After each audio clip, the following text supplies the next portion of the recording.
There we go. All right.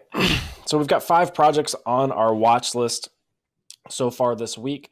We already went over these if you are a paying customer in the Hidden Gems Token Metrics TV episode this week. But we're bringing them to you on this YouTube live stream. First up is DYDX.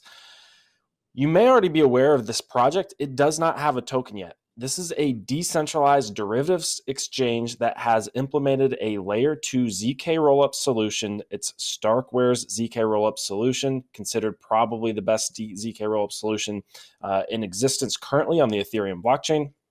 So this is ultimately a decentralized derivatives exchange on Ethereum that has very low gas fees and where you can trade cryptocurrency, Ethereum, wrapped Bitcoin, Ethereum derivatives, perpetuals on leverage.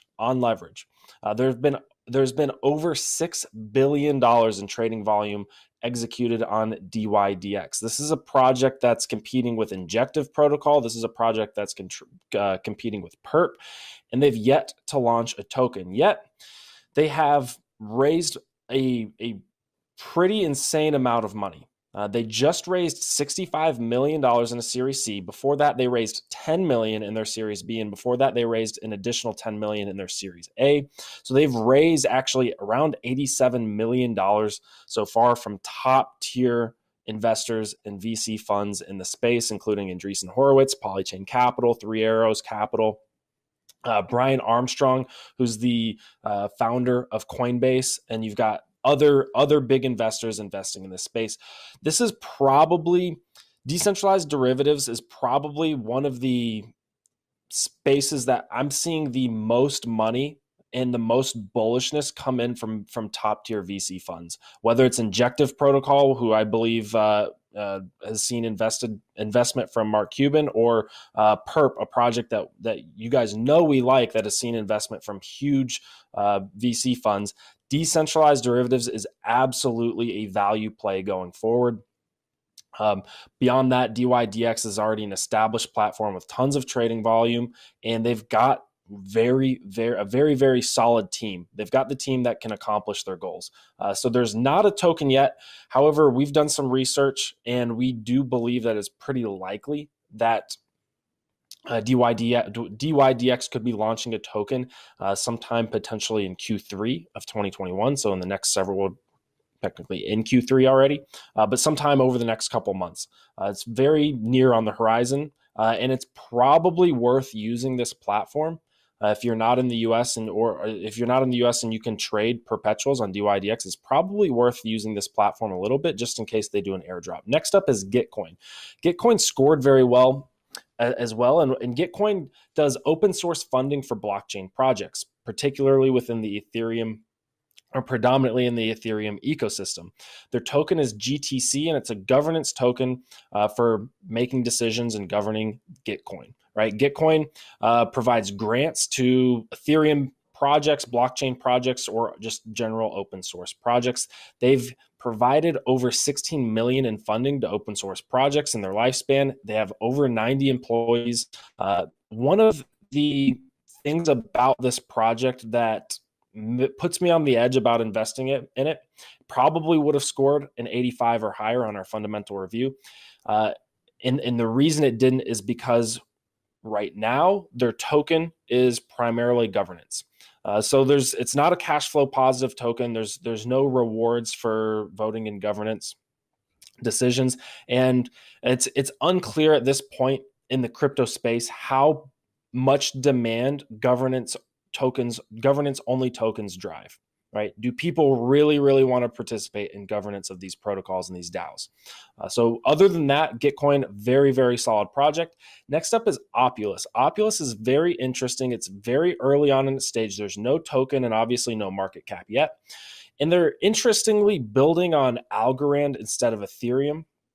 But the idea here is that they're building a DeFi product centered around funding musicians and artists. Right. So the idea is that traditionally artists get ripped off by record labels. Right. In the music space, only I believe 10% of the revenue generated actually makes its way to the artists, and the rest is kind of sucked up by middlemen.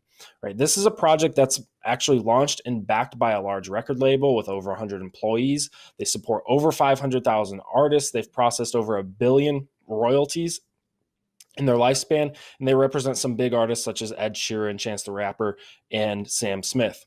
And the idea here is that artists would be able to take out a DeFi loan backed by their existing or future NFT royalties, the NFT in this case being their music, right? So pulling directly from their website, loans are guaranteed against artists' past streaming revenues with the copyrights they own held as collateral. So if they have a copyright NFT on one of their songs, they can put that up as collateral to take out a loan to finance more growth as an artist or finance another song. Next up is Composable Finance. Composable Finance also scored quite well. It is also a very early project, and they've managed to raise $7 million from Alameda Research, Divergence, and a few other VCs. And the idea here is that there's all these different layer 2 solutions popping up on Ethereum, and there's all these different layer 1 blockchains popping up. And what this creates is it creates a fractured liquidity problem where there might be a lot of liquidity in one layer 2 solution on Ethereum, and then there's a bunch of liquidity over on Algorand, for example, in our last example of looking at Opulus. And it's very difficult for developers of DeFi protocols to work with these liquidity silos. And Composable is trying to build the fabric or the infrastructure that makes it possible to connect these silos of liquidity, which is actually providing a lot of value to the space. Very early on, definitely a legitimate use case that provides a lot of value to the smart contract and blockchain space, and absolutely one to watch out for. Next up is Sunder Finance. Again, this is a very, very early stage project. They've really only just raised $2 million from some somewhat mediocre VCs. But what's interesting about Sunder Finance is that their use case is very interesting. And maybe it's not Sunder Finance that actually is able to pull off this use case and provide this value, but it's maybe another protocol arises into this space and uses this use case and is able to execute better. They did just IDO, which I don't like actually when projects IDO before they go live. They are live on testnet, but they don't have a working live decentralized application here. But what's interesting about Sunder Finance is the capital efficiency use case that they provide. And that's splitting token utility into their respective categories. So you've got compound tokens in this example here that has compound tokens have more than one use case or more than one utility. For one, when you get compound tokens, you have voting rights, right? Governance voting rights. And you also have a yield-bearing portion of that token. Well, you could deposit those into a Sunder vault to split them into their respective utilities and get two different tokens. Then, if you wanted, you could sell the utility of that respective token that you actually don't want to use. Or on the other hand, on the other side of things, you could actually buy just the utility from somebody else that you want from that token. So let's say you want to buy compound tokens, or you want to own compound tokens to vote in their governance proposals. It's not very capital efficient to buy an entire compound token, right? When compound tokens have all this utility that you're not actually wanting. Instead, you could buy the sundered DAO compound tokens for 10% of the cost, right? And that's just an example. But you can actually be more capital efficient about which pieces of utility from these tokens that you're buying. So very, very interesting use case, and one that I'm actually excited for a code review on, because if the code looks clean, this is a use case that I personally think provides a lot of value to the space. Those are our 5 projects on the watch list so far. Make sure you're tuning in to Token Metrics TV every Thursday if you're interested in more hidden gems. Token Metrics is a cryptocurrency investment platform that helps users leverage machine learning to become better crypto investors. Our in-depth analysis helps eliminate the emotions of investing, find profitable investment opportunities, and filters out scams. Learn more at tokenmetrics.com.